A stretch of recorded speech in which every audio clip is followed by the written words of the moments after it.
We are now streaming to LinkedIn, YouTube, and Twitch. Welcome, everybody. And welcome, everybody who's actually inside the Gather. Let me step on the space. Hello, welcome all. Hi, Bradston. Hi, Karina. Hi, Mika. Hi, Keisha. Hi, everybody who participated in the Unity X IGA Game Jam and created some potato-themed games. If you're here in this room right now with us in Gather, more than likely you are either a judge or you're getting up on stage to pitch your games. That's great to hear and great to see. As always, pitching your games is something we love to do here as a way to practice self-advocacy and just to celebrate you and your games. This was a very silly game jam, and I can't wait to see what fun games each we came up with. Judges, you may not even know this, but the theme for this jam was indeed potato, so you're going to see some hot games in a second. All right, I am going to start us off with an introduction to the night, and then I'm going to hand it over to Hamna, and we'll actually start pitching. So let's do that. Can everybody see my screen? Willem, yes. Be careful because the winners are on the slideshow. So be careful when you share the slideshow. Okay. I will stop at exactly your slide. All right. Okay. Welcome everybody to the Indie Game Academy. We're so excited to have you here for the Unity X IGA Jam. It's been a while since we put on a game jam. It was a lot of fun to see everybody engaging and hanging out in the Discord and making silly potato-themed games. Welcome back to Jam. It's been a lovely time watching those games get made over time, and it's been just a ton of fun. This was clearly a silly and joyous game, and it was fun to see people interact. I loved seeing the thread just called Potato, and then having people post solely the word potato in that thread. That's the kind of energy that I need, that we need. Well done, everybody. First and foremost, let's get a round of Fs. If you're in the Gather, hit the F key for me to celebrate yourselves and your potato party. More Fs. We need maximum Fs. That was only medium Fs.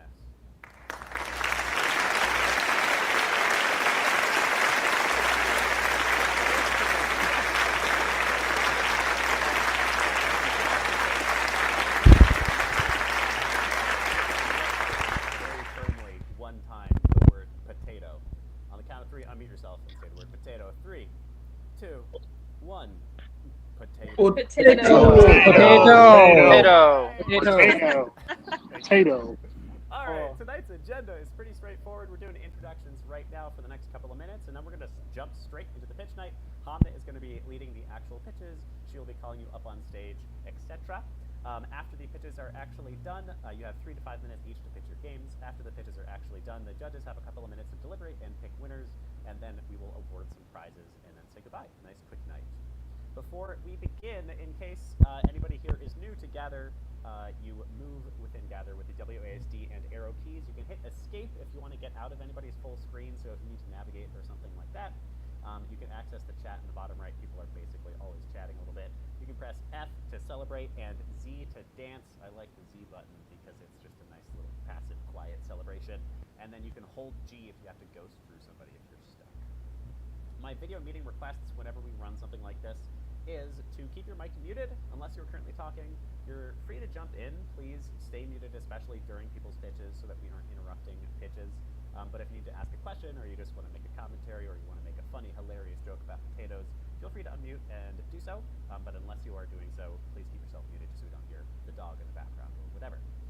If you are comfortable doing so, please turn on your video. That's just to give a better sense of camaraderie and a way to connect a little bit better here in the Gather space. Our core agreements here, just to remind you, as always, are to make this fun. Let's have a fun night and celebrate each other's silly pitches about potatoes. Core agreement number 2.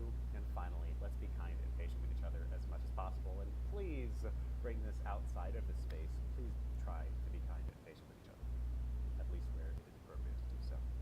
All right, our judges for tonight, who will be watching our pitches, asking some live questions, and then finally deciding who wins the night are as such. First, we have Karina Diaz, Community and Marketing Director at Might Yell, a fantastic advisor and friend to IGA and a professor. Karina, it's such a pleasure to have you. Would you like to say hi for a second? Hello. Just excited to be here again and excited to see what potato-driven projects people bring. Amazing. Thank you for being here, Karina. Next, we have Keisha Howard, founder at Sugar Gamers and Sugar Gamers Labs, also always a friend to IGA. Oh, Hamna? Could everyone hear Karina? Because I couldn't hear Karina. I only heard Willem. I didn't. I did. It's Okay. because people aren't far. The space doesn't do a great great job of projecting if you aren't on the little orange square. Got it. Keisha, you want to say hi? Hey everybody, I am also very excited to see potato themed games. So let's go, potato. Thank you, Keisha. Next, we have Mika Dillig, Director of Community at Gay Gaming Professionals. Mika, thank you for being here. Would you like to say hi? Thank you, and hello everybody. I'm also excited to play, and I was already playing those games yesterday, so I got a chance to try them out. They were really fun. I can't wait to see more. Heck yes. Thank you for being here, Mika. I haven't played the games yet. I'm so sorry. I was in a meeting last night though, and somebody was like, "Oh, sorry, I'm late. I was playing the potato games." That's how you know it's reaching the masses. And last, welcome back to the stage, Braxton Henry, Senior Education Advocate at Unity. Hi, Braxton. Want to say hi? Hey everybody, good to see y'all again. I got a chance to play all the games and I'm kind of pumped. Like, I'm just excited to see everybody. Yes, yes, yes. Good times. It's been a great time. And yeah, so happy to be here. Heck yeah. Hey. Thank you, Braxton. Alrighty. So we have 3 judging categories happening tonight, and they are Community Champion, the Best Pitch Award, the Unity Choice Award, and that's it. I intoned like there was a 4th one, but there isn't. The Community Champion is the game that was actually voted for by all of y'all. So all of you, the audience, is picking one of these games. You've been voting for the past couple of days, and the winning game will win 7 free IGA Level 1 class gifts. So we'll be awarding some free joining to our Level 1 weekend-long boot camps for those who won the Community Choice Award. Next, we have the Best Pitch Award, which is why our judges are here with us in this room. Hello, judges. The judges will have a couple of minutes to decide which of the pitches was strongest and which of the games was strongest, and the game that they deem the strongest will win a virtual trophy for the Best Pitch. Finally, we have the Unity Choice Award, chosen by none other than Bradston, Soul Power, who will be giving away 7 Unity Pro subscriptions to the winning team. All winning games will also be streamed live at a Unity's Let's Play YouTube channel on July 1st, so you get a little bit of extra reach, and also you just get to be celebrated if you win one of the games. And Hamna, correct me, is this all the games, or is it just the 3 winners? No, so winning games, all winning games. Yeah. Got it. Awesome. So, yeah, do some good pitches. All right, and I am going to shamelessly plug the Foundry games now one time before I close down my section.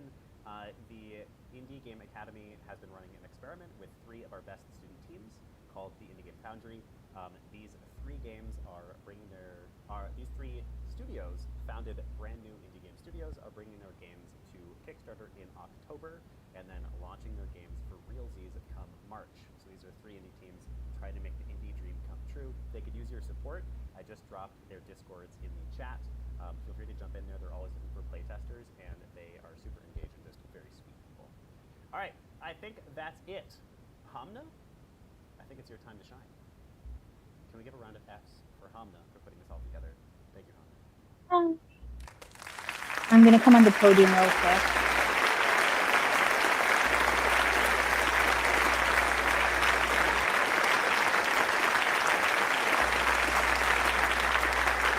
Thank you. Okay, so we have 1, 2, 3, for 5 pitches. We have Life is a Pendulum, Cut Me If You Can, Solanum Meadows, Root of the Cult, and Couch a Potato pitching today. Some of them are solo devs, some of them are teams. Please give them a round of applause when they come in on the stage. What we can do to make this logistically easiest, Mika, Karina, and Keisha, you guys are welcome to start judging as soon as the pitches start. And after that, if you don't already know, you can walk away separately to a space down below and chat together to kind of deliberate on the final result and come back up, and it would be 100% private. What we can do is I'm going to step off stage. So I'd like to call Sanjay Dugal to come replace where I'm standing at the podium so everyone can hear your pitch. Sanjay, are you there? Can you come on the podium? Sanjay. Are we here? Anyone? Where? Come on. Okay. 3, 2, 1. I do not see a Sanjay, so we're gonna keep moving on. And so whenever the rest of them join, we'll go on. Karasik Chakravarti, are you here? You are. So I'm gonna move off the podium, and you're welcome to Karthik, step you on the hold podium. G while you walk to go through people. You gotta hold it down.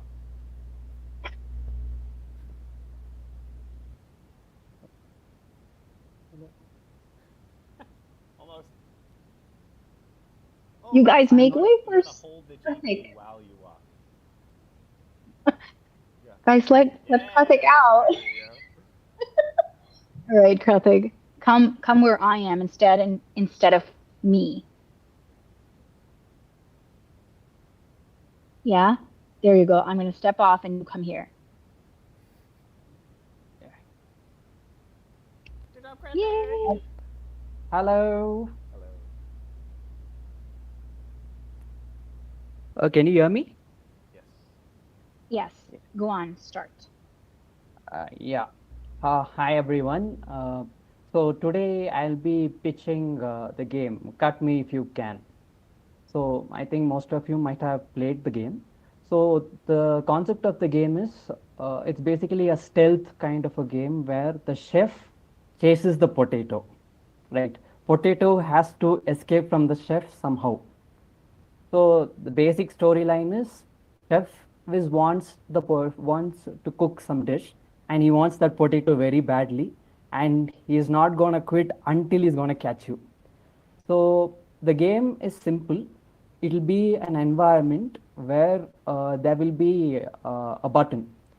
For example, the original idea is to keep 4 duplicate buttons and the player should use the brute force method to find the original button to open the door and escape actually. And simple, in case if I'm escaped, well and done, successful, I have achieved the freedom. But if I'm caught, I'll get a game over screen saying you have become French fries. So the title is different.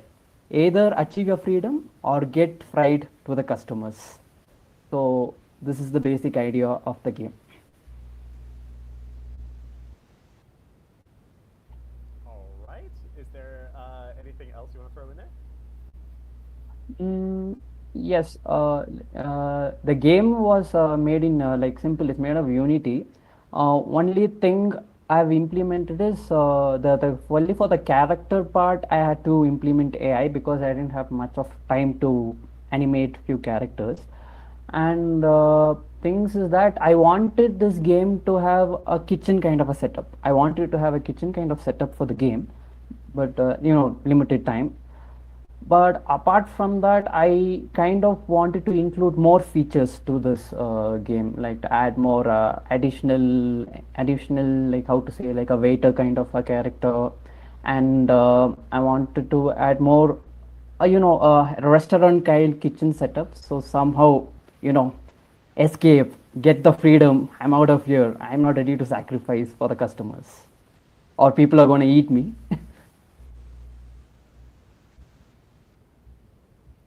That sounds hilarious. Do you want to?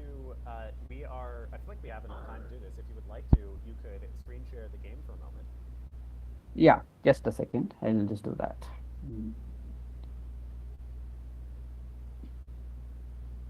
Once again, I'll just open the game.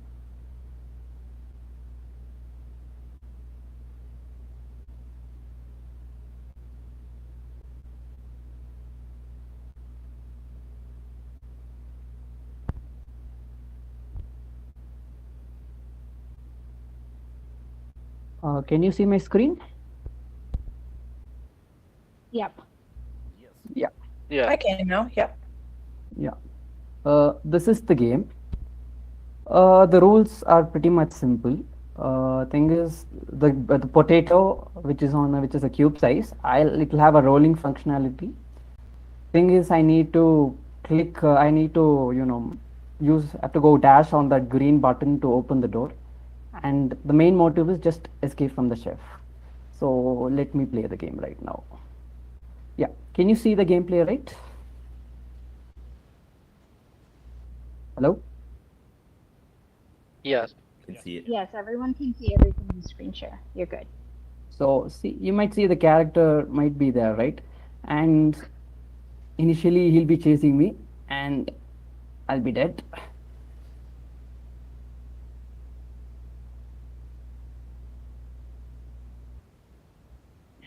And while you're showing this off, did you use any of the features that Bradston told us about on the opening night? Actually, features in the sense, William. Actually, I was not there during that opening night. Actually, I was not there. Funnily enough, this is extremely similar to one of the Foundry games. The Box is Alive is about being a cardboard box rolling around. Beautiful. All right. Here, let me highlight for a second. Judges, do you have any questions for Krethik before we move on to the next game? I have one. I kind of typed it in the chat, but I'm curious because you're using a box to represent the potato here.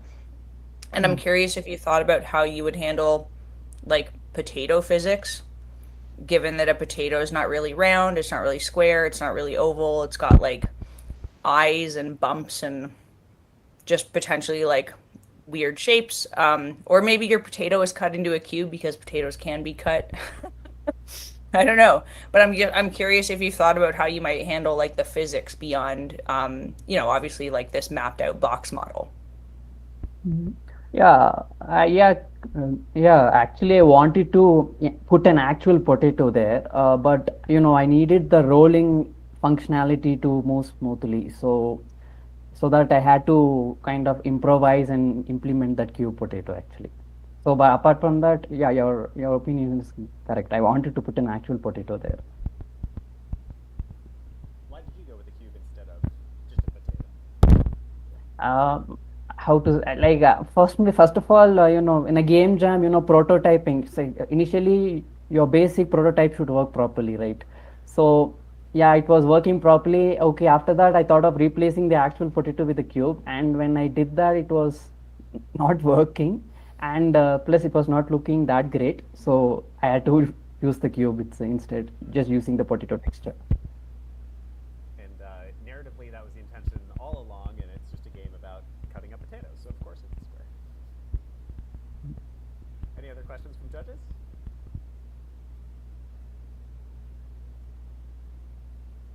All right, let's get a big round of Fs for Krethik, and cut me if you can. Thank you, Krethik. Thank you, everyone. Thank you.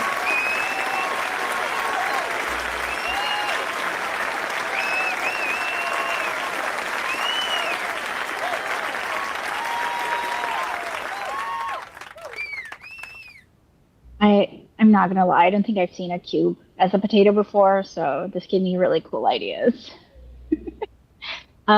Next up is our Grayson and Micah here. Can you guys follow up on stage? So next up we have Grayson and Micah, who created the game called Solanum Meadows. Take it away. Hello. Micah, hey, give me a second. Trying to figure this out because I don't use this typically, but my name is Grayson. Micah wasn't able to be here because of a bit of a headache that they're having, but I'm here to pitch for my team. But I have this like presentation of like this sort of thing and all, but if I can also share that, that'd be nice. This. So we have this lovely little pitch here. Can anyone see this?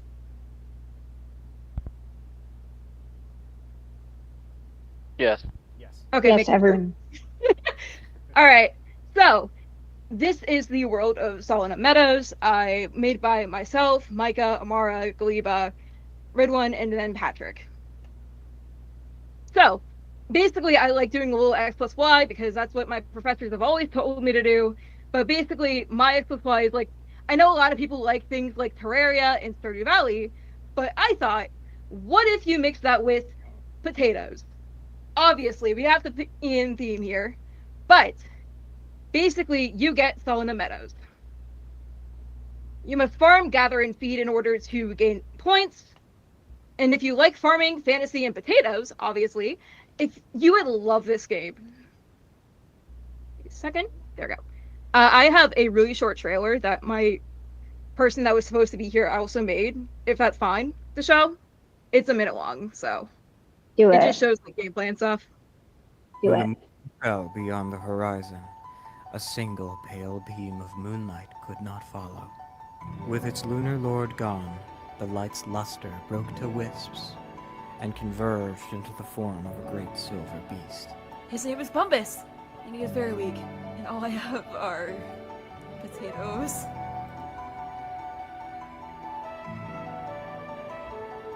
Basically, you go around like feeding Bumbus with potatoes you gather. You can like fertilize, water them, and they grow up throughout the day. Have any riddles for me? You can chat with Bumbus, and there's unique dialogue every single day throughout the 7 days. Eyes into the dirt. I dig deeper and deeper down, with fingers that cannot move, eyes that see no light, and skin that bears no hair. What am I? I don't know, Bumbus. What are you? A potato. And then we have a lovely system of like day-night systems, where we have a day-night cycle that goes throughout 7 days, which is also fun. And this is a really nice shot that Micah had actually made like towards the end of this. And that is basically Solid Meadows by Fake Crest Studio and all that. There we go. So what we have, obviously we have Bumbus. We love him. Here's some shots here. We have memes here. We have social media. We have good graphics, good music, as you heard. We have voice acting. I don't know if any other games have that, but one of my friends was determined to be a voice actor, so we let him. We also have a tutorial at the beginning, and also the day and night cycle, as well as the social media I mentioned previously. And then premise of Solid Meadows. So basically, you find an injured Mangamus named Bumbus. You want to help him out, but all you have are potatoes. You find potatoes as you farm throughout the week to nurse him back to health so that he can fly back home. And why we are wanting to do like best pitch specifically. Obviously we have Bumbus. I've been sharing him throughout the week in the server because why the heck not? He's our mascot, so we plan on actually working on this project after so that we can actually complete endings, if that's fine, of course. I think people said that was fine. And then possibly have a sequel where Meredith discovers that her wings have been clipped, since most Fae typically have wings. And any questions? Otherwise, thank you for your time. Yeah, when can I play the full version? We're hoping to get that out, like, mostly bug patches. Another thing we're wanting to have is, like, a town market, stuff like that. Instead of having you to collect fertilizer in the cave. Stuff like that would be a lot of fun to do. But it's all very interesting, and I want to have it done, hopefully, end of summer, but I cannot guarantee that as, like, the founder of it. Which is always fun, but... Anyone else? Any questions from the judges? I mean, it just seems like you had so much fun making this game. You can see the love that went into it. Mm-hmm. What was the inspiration behind Bumbus? He's a mix of like a Pegasus, moose, and deer. And I saw a random thing on Blue Sky right after I created him of a white moose in Sweden, I think. And it was like, oh my god, Bumbus spotted in the wild. He's funny, and I love him. I love that he sounds like a grumpy old man. We all love Bumbus. I was actually going to ask the same thing. So in a potato-themed game, why a Pegasus? He loves eating potatoes. Fun fact, gold ones are his favorite. That is actually a line in the game. That's what inspires you to get more potatoes because, like, the gold ones are more rare to spawn, but they give you 5 points rather than just 1 point for his potato, which is always fun. Amazing. Any other questions for the Bumbus team? I think we called ourselves Bumbus Appreciation Society at one point for the group chat. That's pretty genius. Any other questions for the Bumbus Appreciation Society? And also, can we get a link to join that society, Grayson? Oh yeah, absolutely. I can post that in the server right after this. I want that too. All right, let's get a big round of Fs for Bumbus and.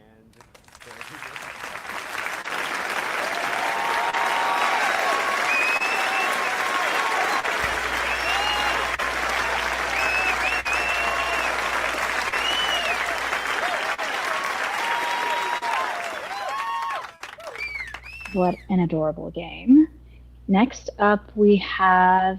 Do we have an Andre Castro here? Andre. Yes. We got Hello. you. Hello, hello. So Andre Castro is going to be presenting Root. Root of the Cult.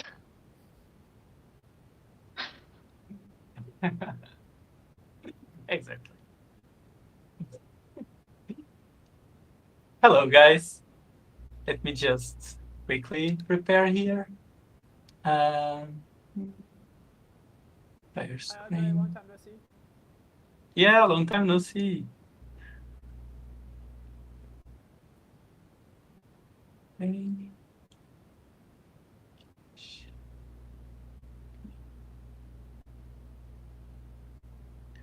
Just 1 second.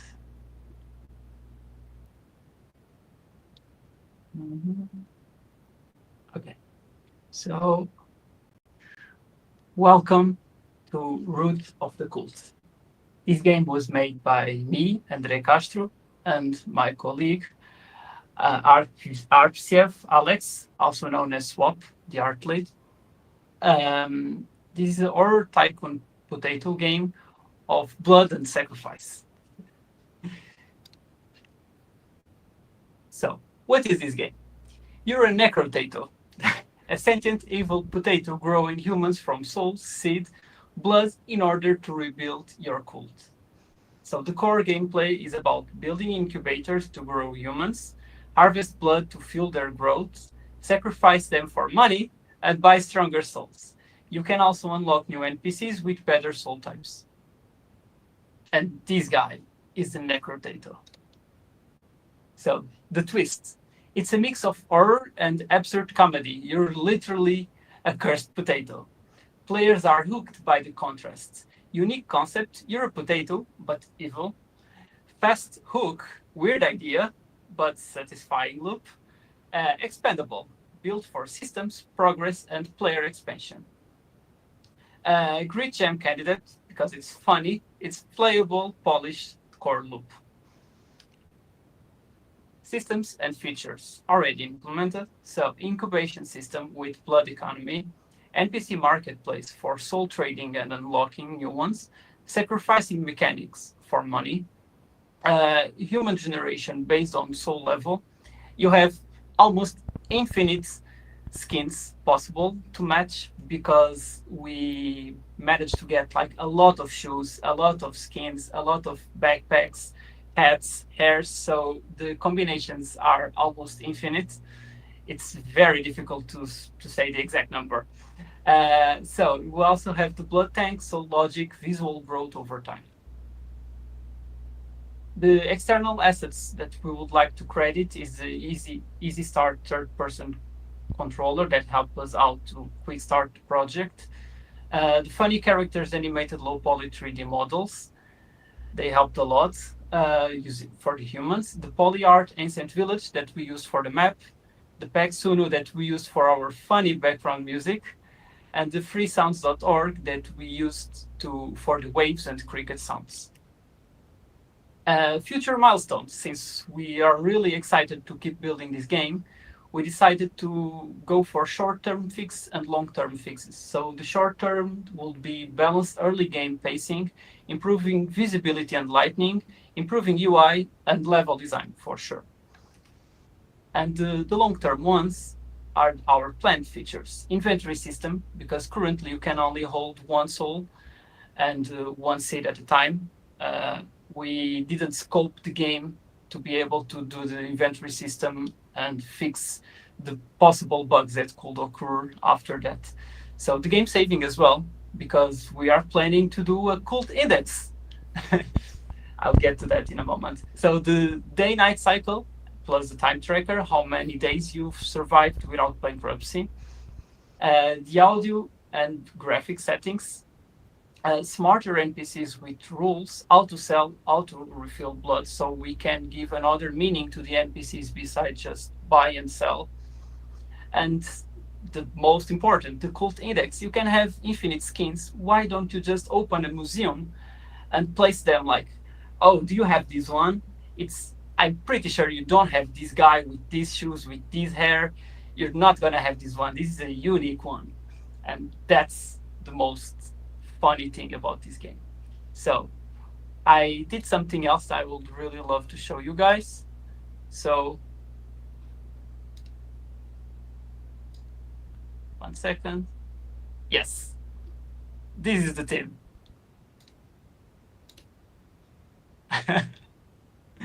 So yeah, this is our music. I don't know exactly if you guys can hear the music. Can you? No. Oh, that's so bad. Our music is so funny. Can you link us? It's so. Somewhere we can listen to the Yeah. Can I share? Like when I'm sharing the screen, can I share with the music as well? You can. If you haven't shared in Gather before, sometimes you have to quit and reopen though. Oh yeah, also show the music. Yes, my bad. Can you guys hear now? Yeah. Yep. Yeah, it's amazing.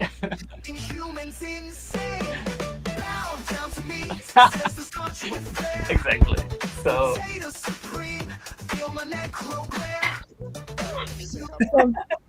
Who's singing? It's AI. I might admit, but we helped the AI to script what we wanted to be said. Like, so it helped us a lot. We don't have such skills to sing. I'm so sorry about it.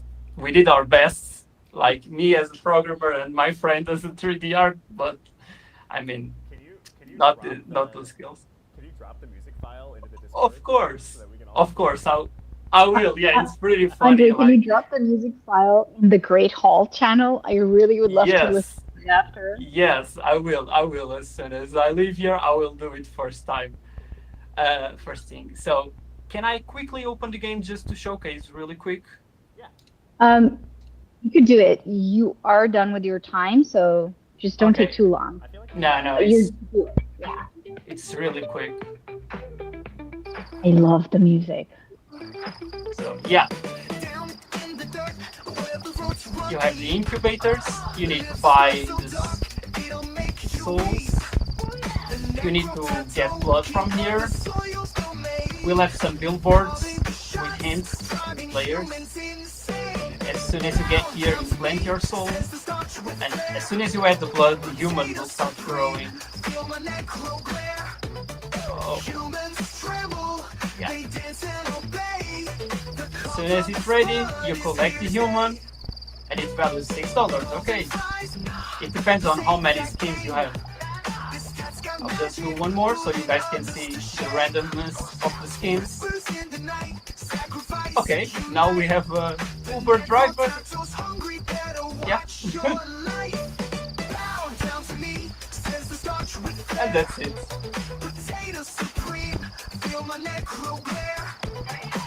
Thank you very much, guys. Can I help you guys and assist with any question that you might have? Wow. Any questions? Potato Supreme. Sorry. Potato Supreme. Can I have this on a t-shirt? Would you mind if I took this and put it on a t-shirt? You need to have necro tattoo as well. Amazing. Any questions That's from the the best one. For Andre.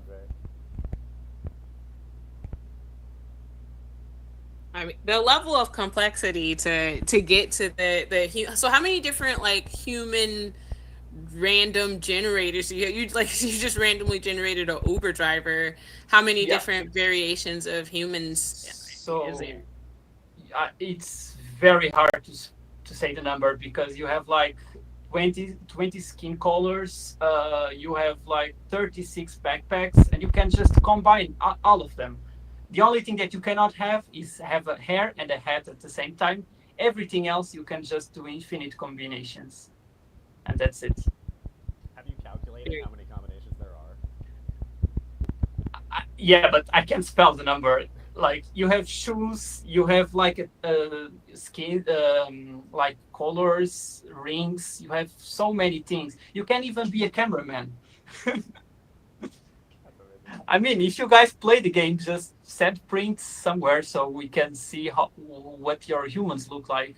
Because I'm pretty sure I never seen the one that you're gonna get on your game. Nice. Hamna wants to know what software you use to make the music. We use Sunu AI. I'll leave the link in the description as well. And yeah, thank you very much, guys. Thank you so much, Andre. This was wonderful.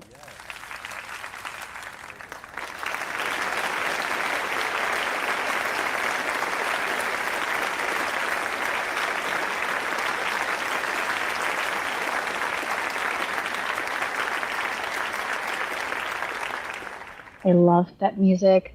Also, if you guys want to share any screenshots, any updates, you can share it in our Celebrate Your Work channel if that is your game. And if you want to just share the play test, the people who play the games want to share their skins, they can just share it in the Great Hall.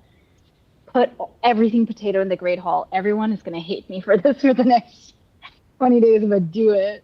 Let's make potatoes the Great Hall. Next up, we have. Do we have a Craig and Arwen here? Or Craig and Arwen here? Okay, I see someone moving. So the next pitch is going to be for Couch Potato by Craig and Arwen. Take it away. I'm going to step off stage in a minute.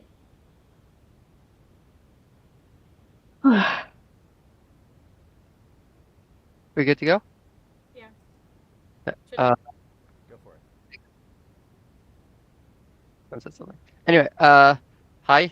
We're the two programmers who made Couch Potato. Aaron, if you wanna say hi. Hi. Hello.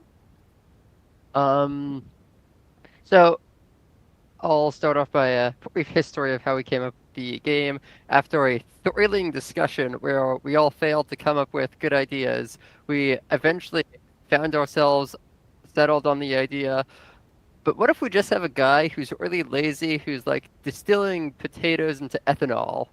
And that was what caused our game to eventually evolve into a factory game where it's a factory game where the main character is really lazy. He's a big old couch potato. So while the items are flowing through the factory, you can only manipulate things that are 3 tiles away from your couch. That's our fun twist on standard factory game. We have a lot of stuff going on inside, and Owen and I spoke before and compiled a short list, so let's hit all of our bullet points. Hem. Before that, Oren, did I do a good explanation of the story, or do you have something to jump in and mention? You did pretty good. The premise also includes the fact that our character, Lazy Dave, has a very friendly, perhaps overworked coworker named Gary that he utilizes to get everything done in the factory before he goes home for his shift, to prepare everything in advance to make his job easier. So not only is he lazy, he's also taking advantage of his coworkers. Yep. Continue. Yeah, so in terms of mechanics, we have a total of 15 levels that were designed by, Owen and I. And each level, there was 2 different phases. There was the preparatory phase where, helpful coworker Gary is following your directions and placing all the machines, all the belts everywhere across the factory. And then in the second half, the potatoes start rolling in, and that's when you could only manipulate things that are close to your couch, because, who wants to get up off the couch or enjoying life and all. Each level, each day, however you want to call it, the factory gets slightly more complex. So it starts off with simple things like the inputs the source of the inputs moves up a bit, and then it moves all the way to the bottom left corner, and then we start making it more complex. We start introducing the more complicated recipes. You need to mash the potatoes, then you need to peel them, then you need to peel them and make French fries out of them. Until at the very end, Lazy Dave has decided that instead of making the products that the managers at the factory wants, decides, well, I have all these potatoes, let's make some moonshine. And you start running a big old moonshine factory. And, well, I'm not going to spoil the ending, but the managers aren't so happy with you taking all the potatoes and making moonshine. So yeah, we spent a fair bit of time balancing all the levels to make sure that it wouldn't get too complicated, it wouldn't be too overwhelming. And right, each level you need to, well, continue to grow the factory based on what it was in the last level. So you're never completely destroying everything and remaking it anew. I tested that during playtesting. It did not go well. You don't have enough time. I think that's all my bullet points. I could show you a bit of the gameplay if Erwin doesn't have anything else to add. So our game is specifically aimed at people who really enjoy the thrill of thinking on the fly. Anyone who appreciates like the process of going through and optimizing something and the satisfaction of getting to check things off the list. When you hear the sound of, oh, I hit my quota for the day, it's just, yeah. Anyone who enjoys that sort of thing will love this game. Let's screen share. I am failing to find the window. One sec. Oh, window, that's why. Behold, the titles for Ian. How to play. A lot of people told us that they did not know that you could move the couch. You can move the couch during prep time. For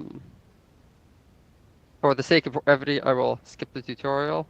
The tutorial is really funny though. I worked hard on it. Yeah. So it's a level 1 where you have potatoes coming in and you need to get them out there. It's very simple. You make a line. You could pick up stuff from the bottom by clicking them or using the hotkeys. We were told by the few early playtesters that apparently 25 seconds wasn't enough for level 1. They needed time to adapt, so we gave them 45 seconds. So you'll excuse the wait for the extra little bit. You could enjoy the friendly music, which our teammate we don't hear the You're gonna need to music. share the music. Oh, I thought I was showing it. I'm sorry. No. Yes. So we ended up on the same team, unbeknownst to us, actually. So to show you now, I'm clicking and you can't move stuff that's far away, but when you get close to the couch, you can start manipulating stuff that's there.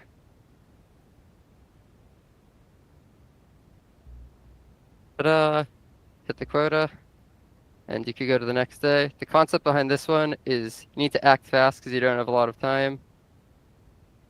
And you need to send in some mashed potatoes. I put that backwards. Now, well, you're mashing the potatoes. We're sharing the sound. I know. I thought it was sharing the sound, but if I click the button, it just wants to end the screen share. We have like an alarm that sounds when there's 5 seconds left of the prep time and 5 seconds left of the shift time. We'll stop after you see what level 3 looks like. I don't want to give away all the solutions, but this is level 3 where you still have your potatoes, and now you need to split them so that you have both normal potatoes and mashed potatoes. My favorite solution is I put in a splitter, stuff like that. Oops, supposed to be a masher. Put the couch in there. So yeah, we have 15 different levels. They all get progressively more difficult. You could already start to see how you need to build up the factory incrementally. And yeah, that's couch potato. Does anyone have any questions? Pretty freaking cool. Yeah. Any questions from the judges or the audience? I might have missed it, but the placement of the couch potato guy is that a part of getting past the board? Is that a part of getting past the what? Like each level, like I see that the conveyor belt makes different kinds of potatoes, but then there's the couch potato character. How does his placement matter in everything, or he's just like sort of Yes. there? Okay. So during prep time, which is when it's counting down to factory, so you could move the couch, but when the items are flowing, you could only move stuff that's within 3 tiles of the couch. So that's 1, 2, 3. So once the factory actually begins running, your helper guy is gone, and wherever you've decided to put your couch, that's where you're stuck interacting with the world. So you have to decide kind of early what needs to be done away from where you want to be, and you can give yourself a lot of extra time by strategically placing your couch early. Okay. You have like an extra 30-40 seconds if you place your couch well. Yeah. Nice. All right. I was just wondering. I feel like I missed that part. Thank you. That's It's a big not part of the necessary game. in the first early stages because they're easier, but later on you have to decide, like, oh, this is where the factory needs to change. Let me put my couch here to give myself the extra time I need. 4 people worked on the game. It was 2 programmers, 1 artist, and 1 musician. Yeah. So. Any other questions? Any other questions? Do you Was plan there to work on the? Sorry. Do you plan to work on the game after this? We hope to, but no promises. Okay. Did you have? Sorry, Keisha, go ahead. Already went. So go ahead. I was just going to ask. So you said in the chat your shared love for Factorio is part of why you built this game. Was it just like you were like it's Factorio or bust, or did you do some iteration before landing on a Factorio club? Well, it was funny because I responded in the chat to Craig about loving Factorio, not knowing that we had already decided to be teammates. And then he messaged me like, "Hey, I'm this guy," and I was like, "No way! What a coincidence!" So I'd still been using my online handle on our Discord. But a peek behind the scenes behind how we settled on this.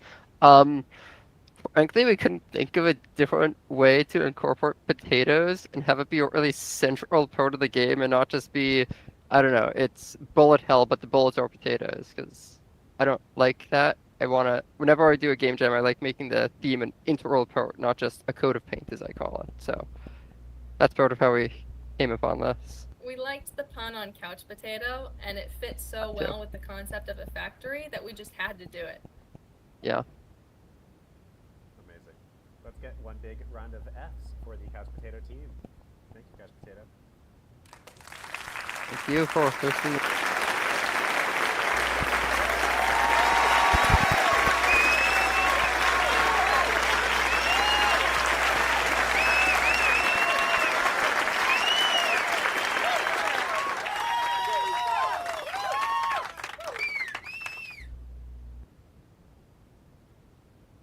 Oh, you're muted, Hamna.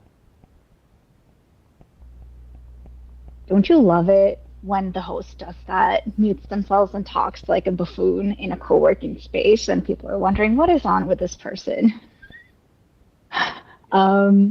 Do we still have Sanjay? Did Sanjay join us? Are you there by any chance? This is gonna be your. Don't see a Sanjay. Sanjay, are you in the chat? Okay. This is gonna be last call for that. Otherwise, we're gonna move forward. In 3, 2, 1. All right. Sorry, Sanjay. We waited for you. We tried, buddy.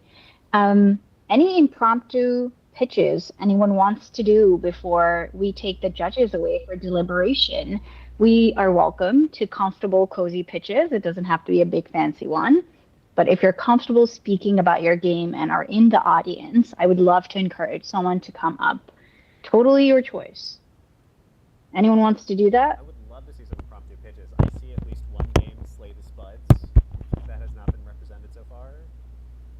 It is fantastic practice to get over a little bit of that public speaking, get a little bit of self-advocacy practice. Okay, you wanna pitch Slay the Spud? Or anybody else? I see Spudway Survivor as well. Nice. McKay wants Anyone? to pitch. Yes! Yeah. Alright. Major brownie name of points the for game, okay? impromptu pitches. Slay the slay the spud. Wow. Alright, take it over. I think they're stuck. You guys move so they can leave Arwen, the could crowd. you move over just a second? Scoot by. Thank you, Arwen. Okay, I deeply hope this is a Slay the Spire clone because it's one of my favorite games of all time. And if you're about to give me potato-based Slay the Spire, I will love you forever. McKay is still not moving. Poor McKay. Petit Poise also wants to pitch. Ooh. Yeah. Let's do this. All right, let's get Okay. Petit Poise first because McKay is grabbing water. Petit Poise, do you want to go? Yes. Get on up here. So come on stage exactly where I am, and I'm going to move off stage, and you can replace me, and you can talk about your game. You guys, give them space. Yeah! Let's go! Let's get a round of F's for having the courage to just do this last second. Big round of F's. Thanks.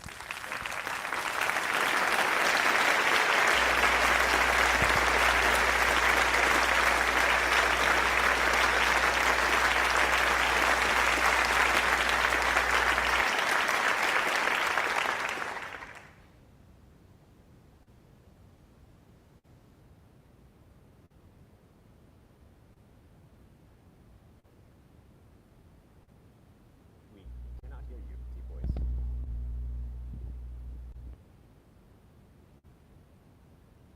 Might need to change mics.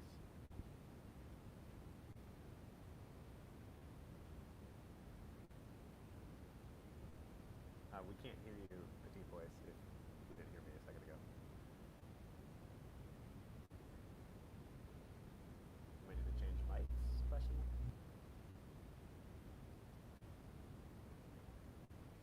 It says you're muted right now, looks like.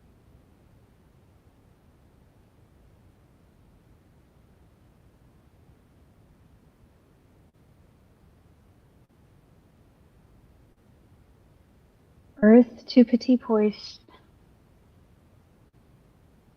Stage fright hits all of us. Sorry, not working. Aw. Here, wait, come back. Alright, even if you don't talk, stage share, or screen share for like 10 seconds. Just give us a little glimpse of the game. Let us celebrate you for a hot second. Yeah, let's just do that.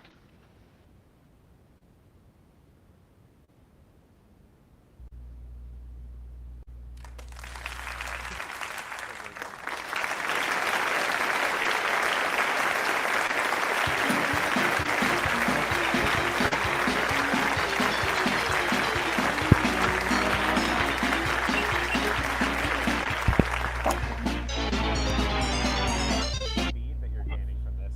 Does anybody play any of the F-Zero games?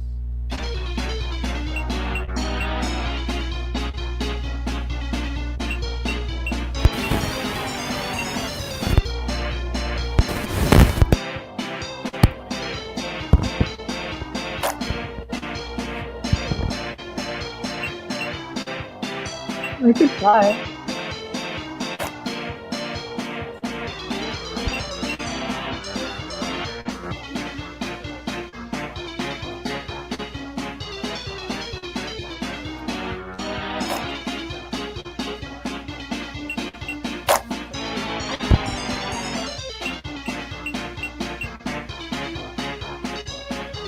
I'm loving the speed. I want this game on my Switch.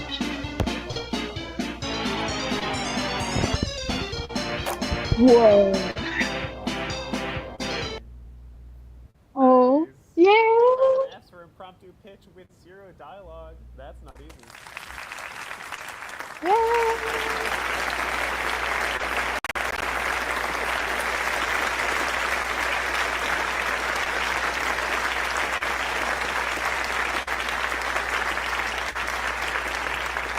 If anybody has questions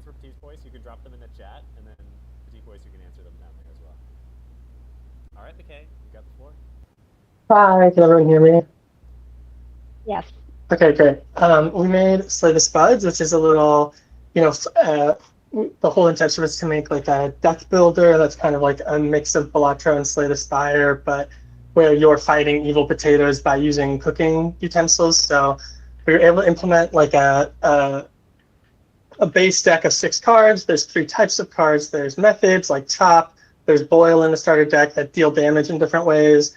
And there's tools that give you some other effect like gaining armor or increasing the damage you can deal per hit. And then there's spices, which increase which increase the damage mults across 3 different types of spice. So something like pepper increases spicy and savory, but decreases sweet. So like the final intention was to have a few different enemy types like sweet potatoes, taro, russet, gold yukon, things like that.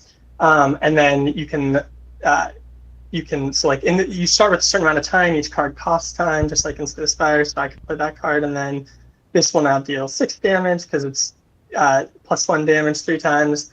And then from here, what? Are you trying to screen share right now? Sorry. Oh shit! Yeah. Oh yeah, sorry. Let me start that over. Hold on.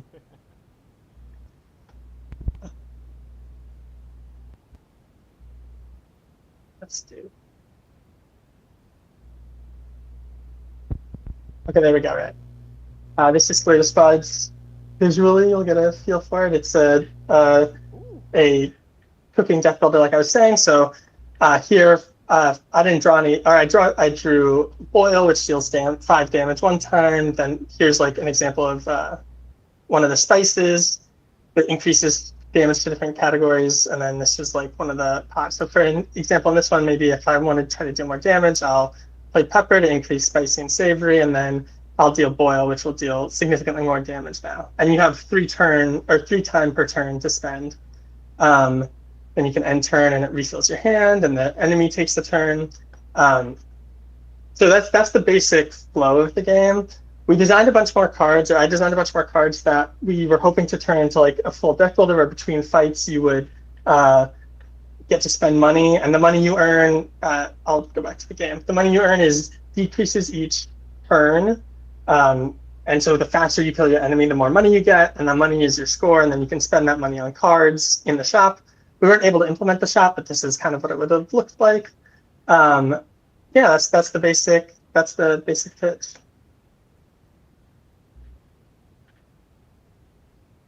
freaking awesome. Any questions for the Slay the Spuds team? Any questions for the Slay the Spuds team?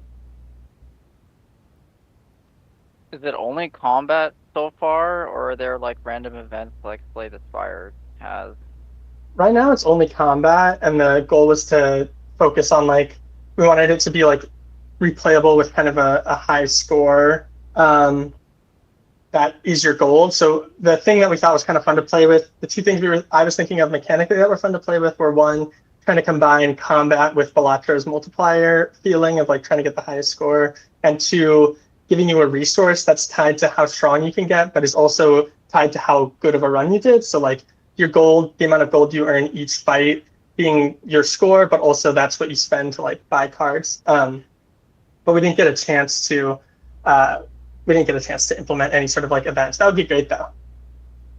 And sorry, I might have missed it, but was the goal that you could build your own deck eventually, and then like go? Yeah. So like the design elements of it would be that there are like 5 fights, and in between each fight, there's a shop that comes up with 4 cards in it, and then the cards are balanced around how strong they are and how expensive they are, and you have to spend the money to increase your deck. And then there were also in the shop permanent upgrades you could get, like increasing the amount of time you have, which is like your energy mechanic, or increasing like the power of some of your starter deck cards or things like that. So it was trying to the goal was to make it a deck builder, and we were close, but unfortunately we had some kind of issues with like things coming up over the course of the jam for some of our members.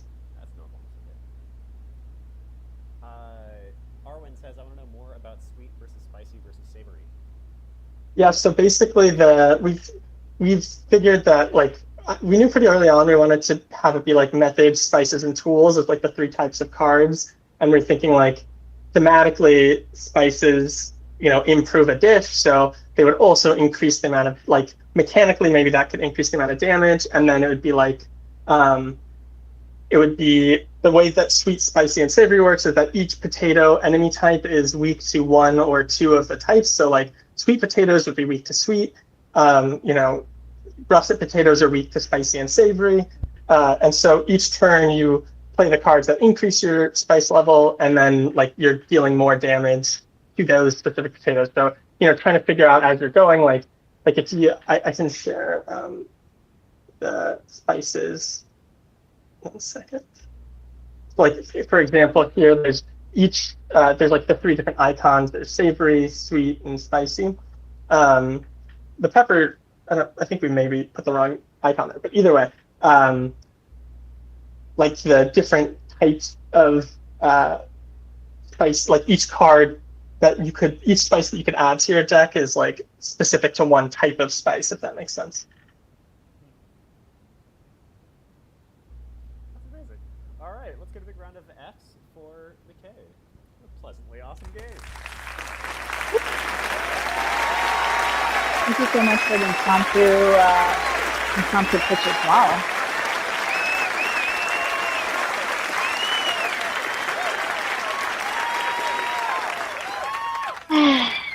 This was wonderful. Any other takers before we go and run and I steal the judges away while Willem and Braxton just go on about everything and anything they want to? Ooh. Okay, that was Braxton. I thought for a second that was someone. All right, so judges, just you're welcome to follow me. Everyone, we're going to go figure out who the winner for the Best Pitch Award is, and we will be back. Have fun! All right. If I stand in this space, I'm going to interrupt the judges. Can people hear me okay if I'm not on that space? Maybe? Doesn't have great I carry can. power. You got to ghost. Y'all got to ghost into one like square, like together. Well, so now that the judges are deliberating, that means you are stuck with me. May everything have mercy on you with that one. I want to say one thing, which is that all of you should very much be proud of yourselves for working on your games, and especially those who got up here and pitched. Pitching is anxiety-inducing for sure, but it's great practice. We got 20 games submitted from this game jam, which is a great turnout. And so I also want to encourage everybody to play everybody else's games, give some feedback, and get hype about building games. It is no secret that the industry has been pretty rough, and I know a lot of people are a little bit downturned about the game industry at large. And this kind of thing is how you keep that energy high and how you keep working on wonderful stuff. You don't need a job in games or to found a company to build wonderful experiences for folks. And so, yeah, just a big round of Fs for all of you for participating and for being here today.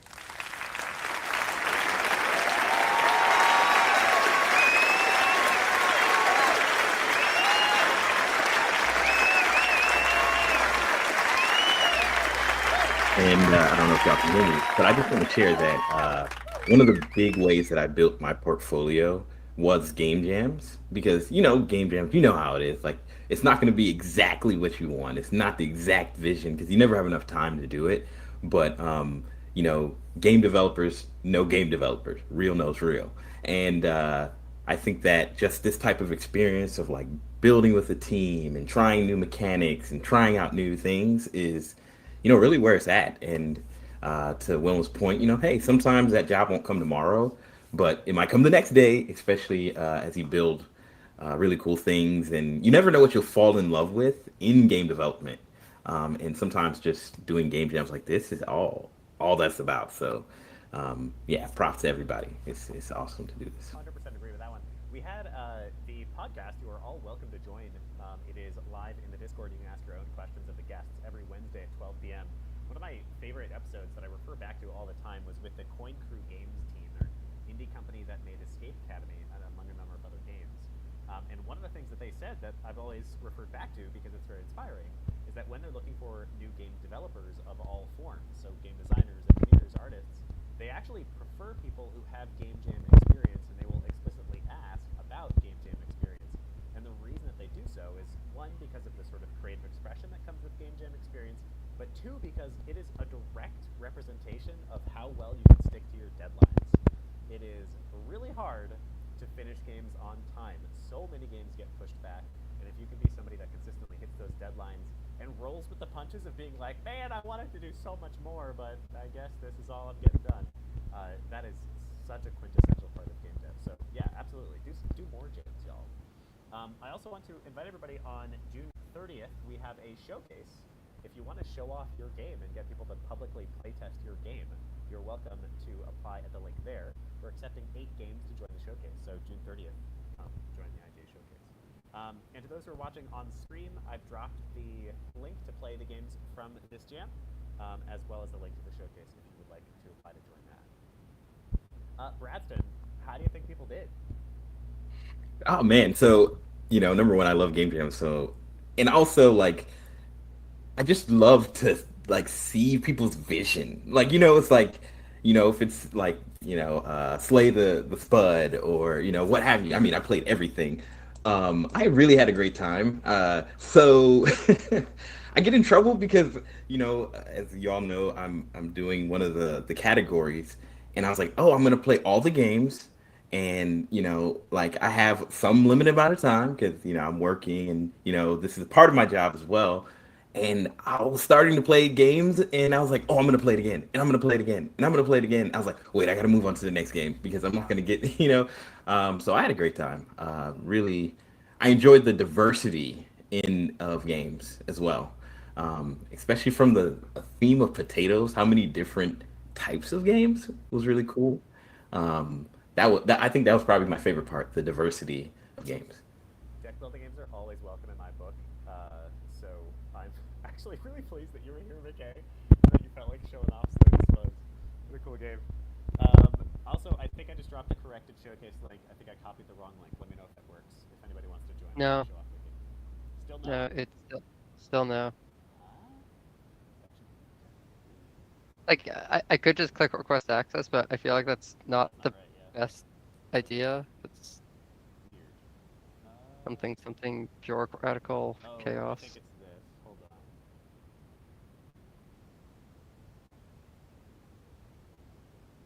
All right, try now. I think the exact same link will now work. It was restricted to only IGA people. Yep. Nice. Yep. Sweet. So submit to the showcase. We'd love to have you. June 30th. We're going to be doing those every 1 to 2 months. I totally don't have. Having fun with those public showcases. I totally don't have an orc like deck builder to show off. You have a deck builder show? Yeah, great. Come show your deck builder. I want to play it.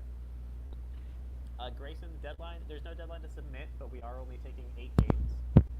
So basically, we're going to be rolling, accepting people on a rolling basis. Every time we get an application, we'll take a look at it, and as long as the game is of reasonable quality, we'll be accepting people in. So once those 8 slots fill up, we won't accept anymore. So the sooner the better that you apply. Anybody have any funny dev stories from the jam to share? That's always fun. A weird. Before we get to that, I have a quick question. Yeah, when you say reasonable quality, what do you mean by that? I ask specifically because I'm a solo dev on my personal project. I don't have anyone to make art for me. I don't have any music. My main character is still a capsule. Basically, as long as it's not shovelware that has had no love, so you will be fine, Craig. Okay. Okay. Cool. Thank you. Yep. We do larger showcases intermittently, usually about once a quarter, and those ones we're a little bit stricter about. But this will be one of the smaller ones, and so truly any game is welcome as long as you're a real human and we know that you're not there to spam us or something.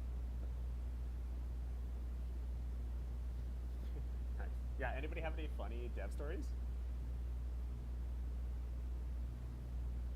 Anybody have anything weird happen? Anybody try Unity UI features and Unity AI features, excuse me, and have yes. I had an issue that I'm pretty sure was a Unity 6 thing because I've been using Unity for a few years and this only happened this time. When specifically changing the number value for like a rect transform, I would input the number and it would only save the first digit. and then I would go back to edit it again, and it would save the next digit, and I would have to edit a third time before it would save the third digit of what I wanted to place, and it was very annoying because I'd be like, I'm editing the width, and I'm setting 165, and it's 1, and then I look back again, 165, now it's 16, and third time, finally it saved. Achievement unlocked. I have never heard of that one before. That's I gotta go. Yeah, like I'm gonna go look into that. And it happened a few times, so. That is so we had Andre with a typical game jam experience. We built the last version of our game to update Jam 28 seconds before the deadline, and we were screaming at 3 a.m. in the morning. Yeah, sounds like Yes. a game jam. It was very stressful. Like it was 3 in the morning in my country, and in Romania, I think it was 4 in the morning for him. And we were like screaming. We didn't have like 10 seconds to waste. I already had the page ready to update, and the Unity was still building for 8 minutes. And I was like, "Come on, come on, come on!" Yeah. It was just on time. Just on time. Good job. Yeah, Yeah, exactly. you got it done. You know? Yeah, exactly. On time. Chase says We in my also. game, there was a minor bug where the potato would get launched at full speed off the level and lead to endless points being gained, but also the points were never added to the total because it never landed. So I created Schrodinger's potato points. That's great. One of my favorite game jam bugs was from ages ago now. This is like over a decade ago. One of my earlier game jams in my own career. I was making an Animal Crossing clone, so a little Animal Crossing game, little like remake of Animal Crossing, and I had acres in my game, so you could walk between screens.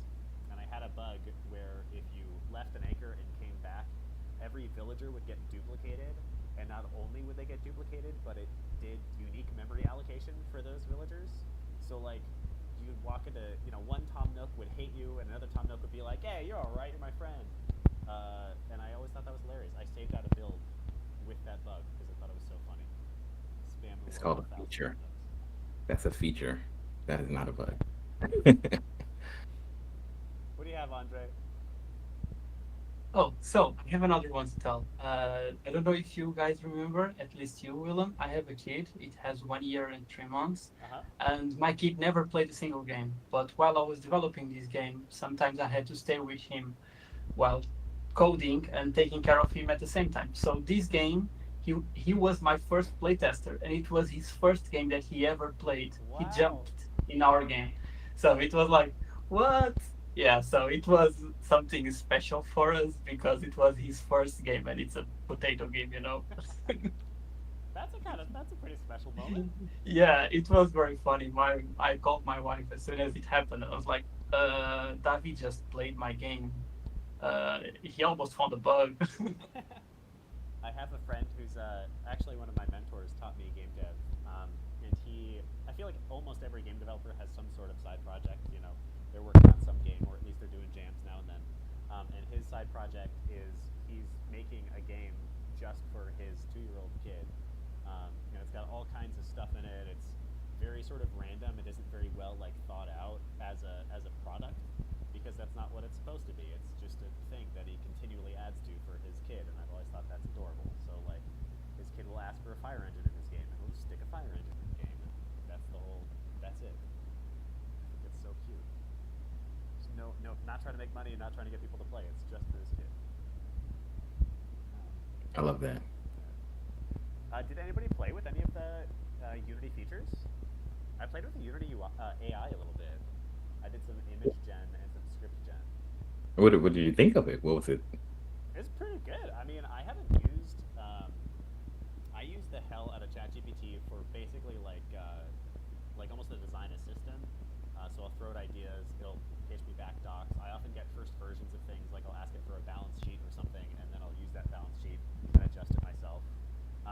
But I haven't used it much for assets yet. And so it was kind of cool playing with it. I didn't get very advanced. I made like a bouncing script. So I made a ball just perpetually bounce, or a potato is what it was going to be, but then I didn't keep working on it. And it took me like 30 seconds, which is pretty cool. Yeah, I feel like that's the coolest part. Like, for me, I've been using Unity for a long time, like you, Willem, and I would ask it to do simple things, and it would do something I'd never expected. I'm like, oh, that's an interesting approach. you know, good, bad, or indifferent. But Yeah. it's like I was like learning something from just like, oh, like that's interesting. Like I never thought to do it that way. You know.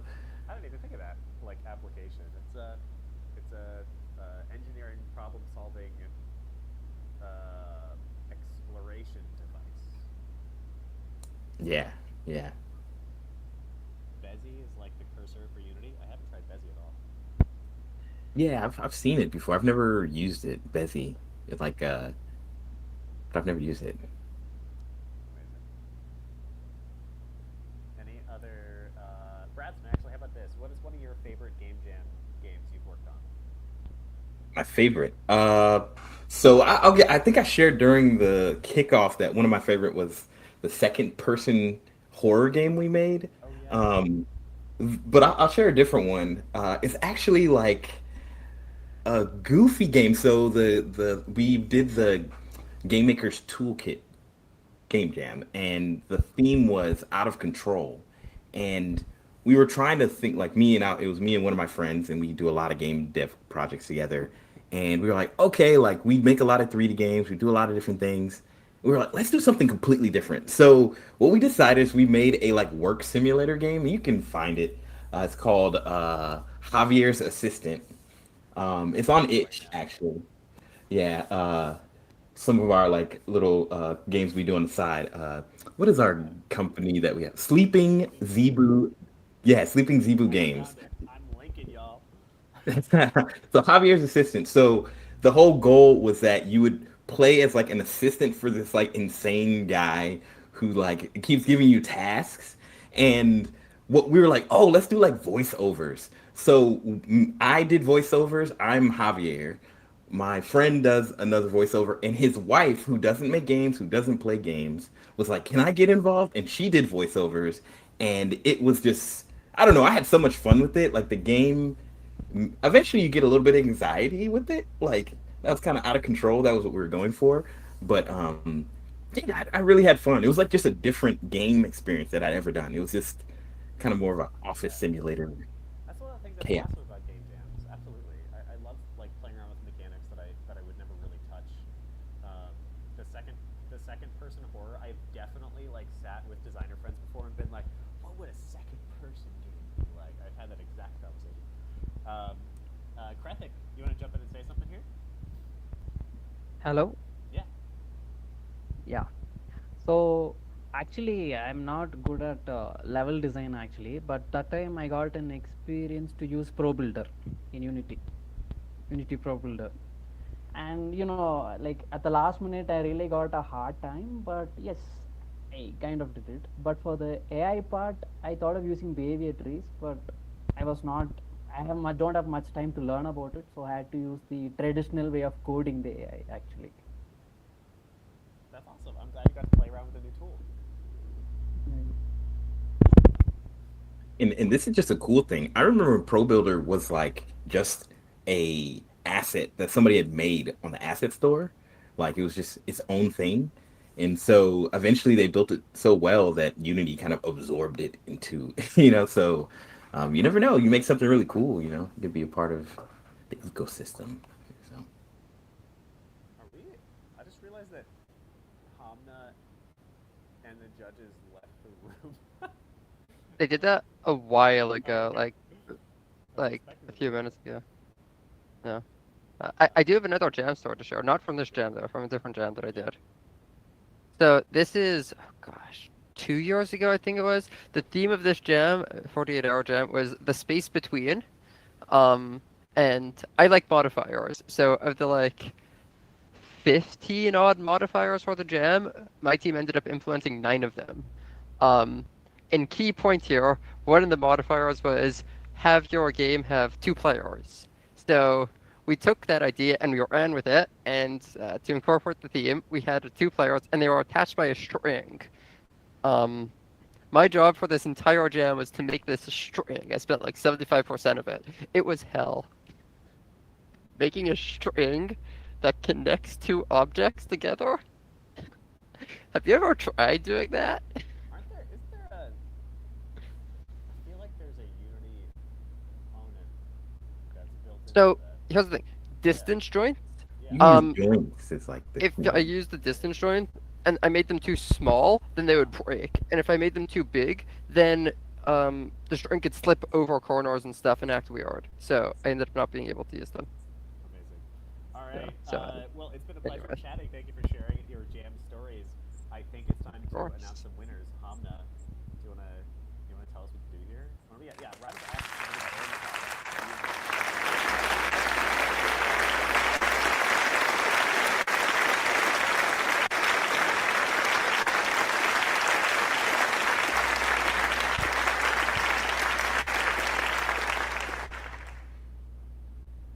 All right. So the judges have made a decision, and what I'm going to do is I'm not going to announce the best winner. I'm going to let the judges fight to come on stage, pick this very position, and tell you guys who the winner for the best pitch award is.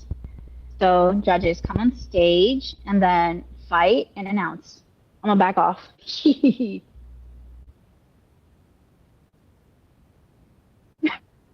And one more time, major props to absolutely everybody. Play all of these games. Everybody did a phenomenal job. Okay. There we go.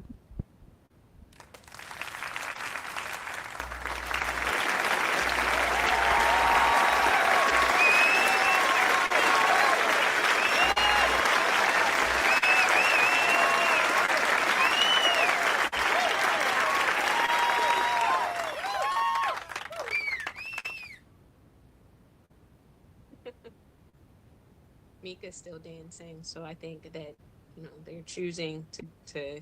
Wait, are they gonna come on podium? What's going on? Should I just elect somebody?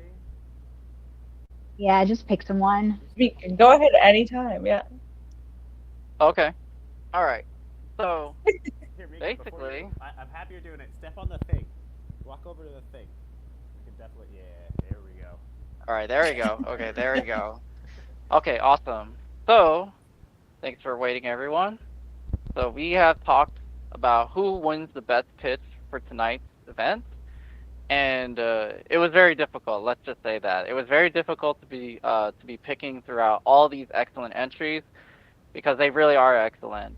But we have to pick one entry for tonight, and that one entry by all three of us is Root of the Cult. And Root of the Cult is an excellent game, by the way, yeah. Not because of the song. I'm gonna put that out there. The song is great, but the premise. Not because of the song. Just telling you right now. The song is great, but the premise of the game is very solid. The only thing that we would have feedback for the game is that if you have an end goal for the player. Otherwise it would be a very solid presentation. So what we're asking is like, what's the goal for the players? Do you want to dominate the world, enslave all humans, wipe out the humans, or there might be some dark twist to it? So if you can put that in there, I think you're going to do wonders for the game. That's all I'm saying. Congratulations, Andre, for winning the best pitch of the night. Root of the Cult, everyone. Woo! Amazing. Well done, Andre. Good job, team.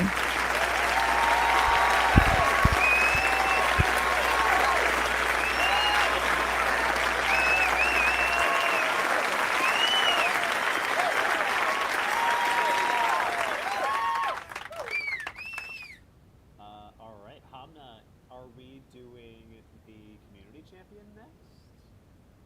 Give me 1 second. If judges have more feedback for them, can we elaborate on that for another minute? Because I'm getting the custom trophy that our very own artist on deck, Chase, hand drew for the winner. I think that needs a moment for celebration. So give me 1 minute. We're uploading it on the deck, Willem. So judges, please share half more minute of it. Yeah, Feedback, please. Judges, any feedback for any of the pitches, including general feedback about pitching, about the games themselves, about maybe building games that are viable in the marketplace? I know that wasn't really it. Any thoughts, judges, while we wait for our joke? Yeah, I mean, I don't mind sharing a few thoughts on the pitches. First of all, great job. I know it's not easy to pitch your game, especially a game at this stage of inception. You probably haven't had that much time with it yourselves, so it's probably still new to you as well. So pitching is tough. One of the things that stood out to me about some of the pitches tonight, and about our winner as well, is being able to define the player experience can be challenging if you don't have the game to play through, or if you're not able to show sort of the intricacies of all your systems as you intend them to play. I think any pitch benefits from figuring out a creative way to make that a reality for whoever is watching in the audience. So understandably, at a game jam, you're not going to have a lot of your intended experiences in game. A piece of concept art goes a really long way. A piece of music that you've sort of used to frame the experience, funny sound effects, an interesting character design. Like, there's so many small ways that you can use to bring someone into the game experience before it's actually been fully created. So I would encourage you to think about how to do that in your pitches, just because I know, again, at this stage in a game, right after a jam, it is very hard to show people what your final vision might be. So yeah, I think doing your job as game developers requires you to like not put too much of that into the game early on, but if you can show it on paper, show it in a mood board, put together some AI music, get your friends to do voiceovers, like all of that really adds a lot of like depth and dimension to the project and makes it feel really real, which is a really big part of pitching. So great job to those who were able to do it tonight. Thank you, Karina. Yeah, I think My pleasure. major Fs. Yeah, thank you, everybody, and thank you, judges, and thank you, Bradston. Thank you. We're ready for all slides to be shared. Be careful with the slides, Willem.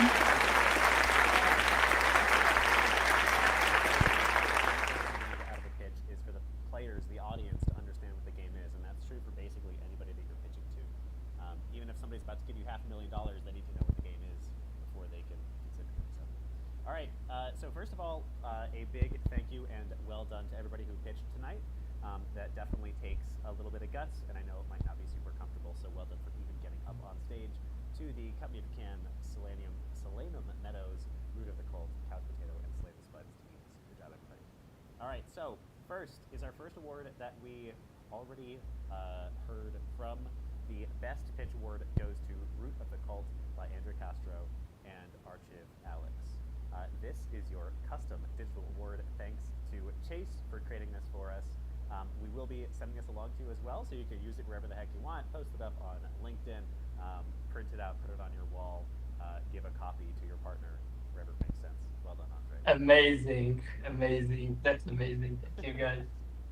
We're going to send you this separately as well, so you don't need to worry about screenshotting it. Yes. Okay, I already screenshotted just in case you guys take a while and I want to send as quick as possible to my friends, Good. We'll send you the high quality version too. All right, so our second award of the night is our Community Choice Award. So our Community Choice Award was chosen by the community and does get a prize out of the night. We're going to be giving away free level 1 tickets to everybody on the team of the following game. And the following game was selected by the community and for the community. So everybody who voted, thank you for voting. And without further ado, the winner of the Community Choice Award is New Field. Well done to Jihad for New Field. You were chosen by the community to win the Community Choice Award. We'll be giving you that free ticket to level 1. Let's get a round of F's for New Field.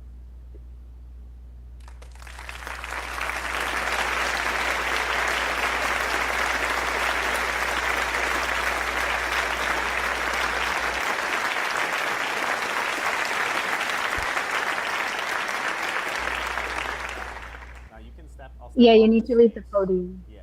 I'll step off the space. So, Bradson, you can step onto the space, and then just whenever you announce it, I'll go to the next slide for you.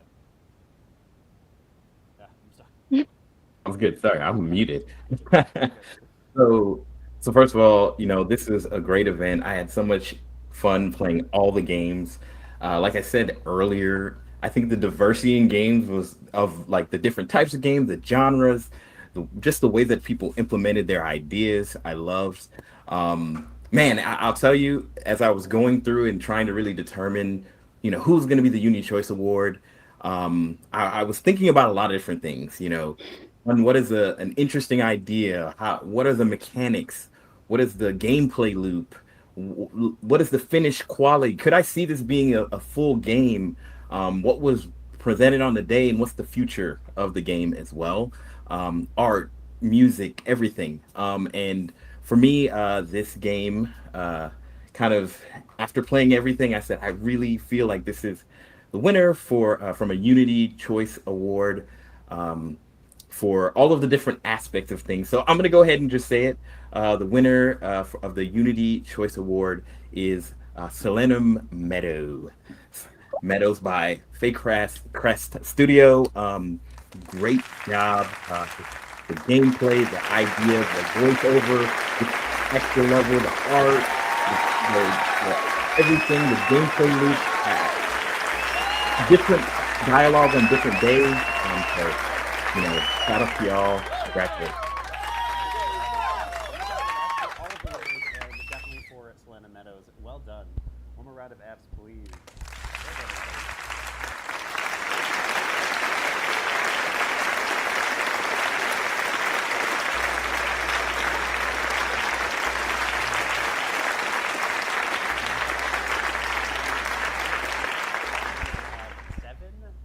Year-long subscriptions to Unity Pro that we will be sending you, giving you access to.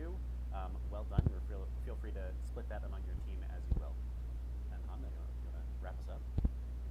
Yes, I would love to wrap us up, but I already have everyone's emails. If everyone on the Solana Meadows team can just send me an email right now to confirm I have the correct no spelling mistake emails, we will get you your awards in collaboration with Unity as soon as we possibly logistically can.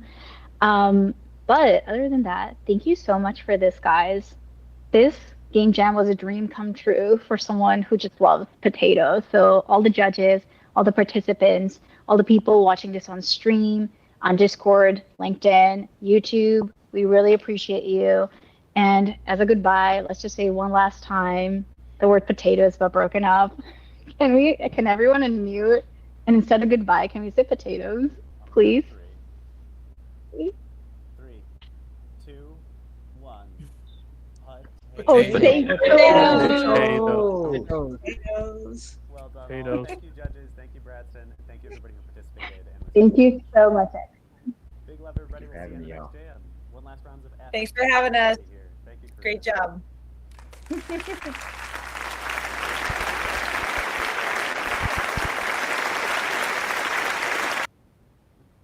All right, and those on the stream, goodbye. One last potato for all of you.